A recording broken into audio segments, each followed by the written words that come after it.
ایک محمد ایجنسی میں آپریشن ہوا تھا جس میں یہ والنٹیئر ہوا 22 بندوں کو لے کے، جب سوات میں جنگ ہو رہی تھی تو یہ وہاں پہنچا اور اس نے وہاں پہ مجھے اس وقت کہ جو تھے ایف سی این اے سے جو کمانڈ تھی انہوں نے بتایا کہ آپ کے بیٹے نے 22 گولیاں کھائی ہیں سینے میں. جب ادھر سے جو لاشیں نیچے اتری طالبان کی 35 اتری، 35 کے 35 میں بو آ رہی تھی، لیکن 3 دن کے بعد میرا بیٹا میرے پاس آیا اور اس میں خوشبو آ رہی تھی.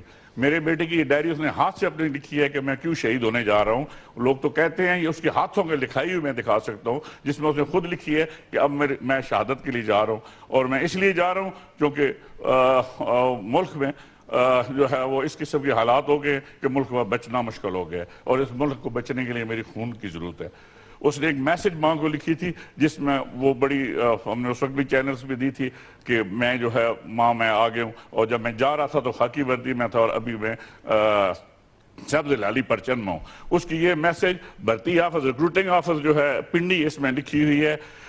مجھے جس دن جنرل طارق نے ایک کرنیل نے جب مجھے پیغام دیا، جو بھی کور کمانڈر منگلہ ہیں جنرل طارق، ان کی کمانڈ میں میرے بیٹا شہید ہوا، تو ان کے دفتر سے جب مجھے پوچھا گیا مجھ سے کہ جی آپ کا بیٹا کے کتنے بیٹے ہیں، میں نے کہا جی آپ کے پاس بیٹا اس کو بتاؤ. اس نے کہا جی وہ شہید ہو گئے، تو اس کو کہاں لے آؤں. تو میں نے ان سے یہ پوچھا تھا کہ صاحب مجھے یہ بتاؤ کہ میرے بیٹے نے پیٹھ پہ گولی کھائی ہے یا سینے میں کھائی ہے، یا گرفتار ہو کے تو نہیں مارا گیا، تو مجھے ایسا بیٹا نہیں چاہیے. تو انہوں نے کہا جی آپ کو مبارک ہو، آپ کے بیٹے نے 22 گولیاں سینے میں کھائی ہیں. تو میں نے کہا اس کو چکوال میں لے کے ہو، میں اس کا استقبال کروں گا. جب یہ میرے پاس آیا تو میں نے استقبال کیا. آج میرے آرمی چیف کو بھی پتا ہے کہ میں نے اس بیٹے کا استقبال کیا. میری ریکارڈ ہے، آپ کے چینلز وہاں موجود تھے.